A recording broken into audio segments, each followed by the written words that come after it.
माननीय केंद्रीय गृह एवं सहकारिता मंत्री श्री अमित शाह जी, माननीय केंद्रीय संसदीय कार्य मंत्री श्री किरण रिजिजू जी, माननीय मंत्री श्रीमती रेखा गुप्ता जी, माननीय अध्यक्ष दिल्ली विधानसभा श्री विजेंद्र गुप्ता जी, माननीय उपाध्यक्ष दिल्ली विधानसभा श्री मोहन सिंह बिष्ट जी एवं विभिन्न राज्यों से यहाँ उपस्थित सम्मानीय पीठासीन सभापति और अध्यक्षगण, आज ऑल इंडिया स्पीकर्स कॉन्फ्रेंस 2025 के इस महत्वपूर्ण अवसर पर आप सभी का हृदय से स्वागत करते हुए मुझे बहुत प्रसन्नता हो रही है।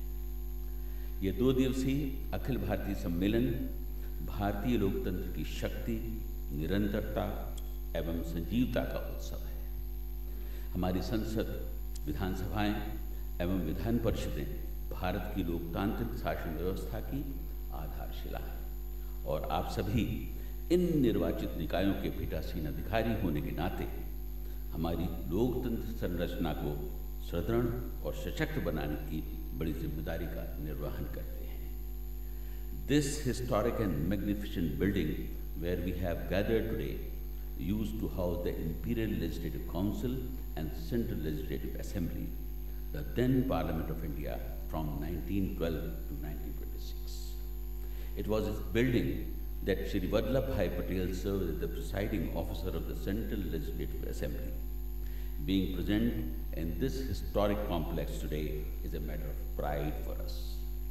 माननीय गणमान्यजन, भारतीय संसद, हमारे विधानसभा और विधान परिषद 140 करोड़ भारतीयों की आकांक्षाओं, अभिलाषाओं और मन स्थिति का प्रतिनिधित्व करती हैं। ये लेजिस्लेटिव बॉडीज कठिन संघर्षों और संग्राम से अर्जित स्वतंत्रता और लोकतंत्र की जीती जागती मिसाल है। वर्तमान में भारतीय विधायी निकायों का जो स्वरूप आज हम सब देख रहे हैं, उसकी यात्रा चुनौतीपूर्ण रही है।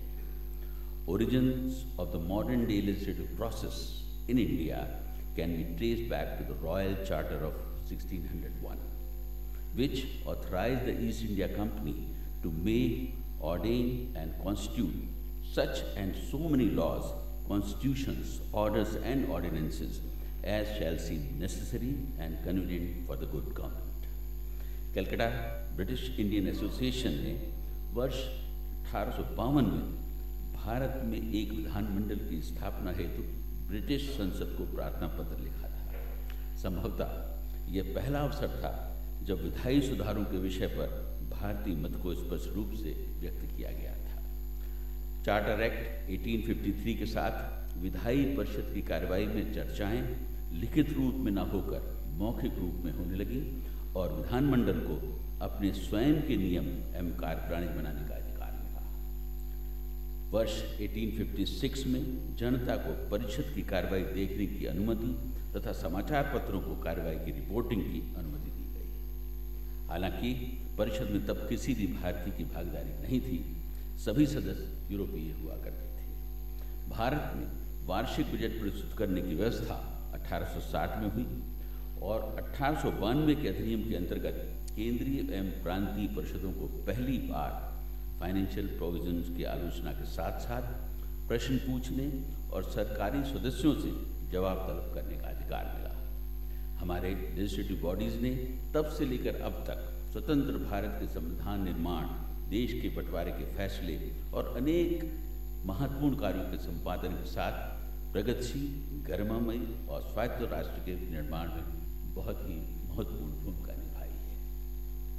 मेरा मानना है कि संसदीय कार्यवाहियों में अनुशासन, शिष्टाचार और नियमों का अनुपालन अनिवार्य है। संसदीय प्रक्रियाओं की निर्धारित सीमाओं के अंतर्गत असहमति को गरिमा और मर्यादा के साथ व्यक्त किया जाना चाहिए। सफल लोकतंत्र 3D पर आधारित होता है: डिबेट, डिसेंट एंड डिसीजन, यानी बहस, असहमति और निर्णय। इसमें चौथे और पांचवें डी अर्थात disruption and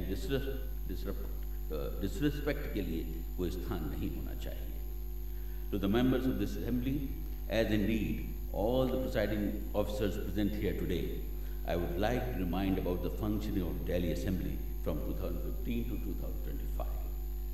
We have witnessed how special assembly sessions were convened by the government only for the purpose of abusing leaders and top constitutional functionaries of the country. Sessions was abruptly concluded without performing any legislative business and without assembly being often remained in session without being provoked for years. The privilege of the House was used as a shield against any legal action. The committees of the House were misused to target the bureaucracy and the journalists. Such abuse of the House is unparalleled and unprecedented. अतः यह अनिवार्य है कि प्रत्येक विधायक स्वयं को बेहतर संसदीय आचरण के लिए प्रतिबद्ध करे और हमारे इंस्टीट्यूशन में घटते जनविश्वास को पुनः स्थापित करने में सहयोग दें। उन्हें चाहिए कि वे अपने अपने सदनों के मंच का उपयोग जनता की सेवा के लिए करें, न कि केवल राजनीतिक टकराव के लिए। इस परिप्रेक्ष्य में पीठासीन अधिकारियों की भूमिका अत्यंत महत्वपूर्ण होती है। आप पर यह दायित्व है कि सदन में अनुशासन बनाएं, बहुमत के जनादेश से बनी सरकार का सम्मान करते हुए उतनी ही शिद्दत के विपक्ष को भी सुरक्षा दें और ये सुनिश्चित करें कि सदन रचनात्मक बहस का मंच बने। मेरा मानना है कि इस ध्येय को हासिल करने में हमारे माननीय प्रधानमंत्री श्री नरेंद्र मोदी जी का सबका साथ, सबका प्रयास और सबका सम्मान का जो संदेश है वो हमारे लिए पोल स्टार का काम कर सकता है। माननीय गणमान्यवन, राष्ट्रीय राजधानी के रूप में दिल्ली भारतीय गणराज्य की विविधता में एकता की भावना का प्रतिनिधित्व करती है। इसलिए आज इस सम्मेलन के माध्यम से हम सब democracy, dialogue and institutional integrity के प्रति हमारे नए संकल्प का संदेश पूरे राष्ट्र को पहुंचाने का प्रयास करेंगे। इन्हीं विचारों के साथ मैं एक बार पुनः आप सभी का हार्दिक स्वागत करता हूं और सम्मेलन की सफलता के लिए मंगल कामना करता हूं। धन्यवाद। जय हिंद।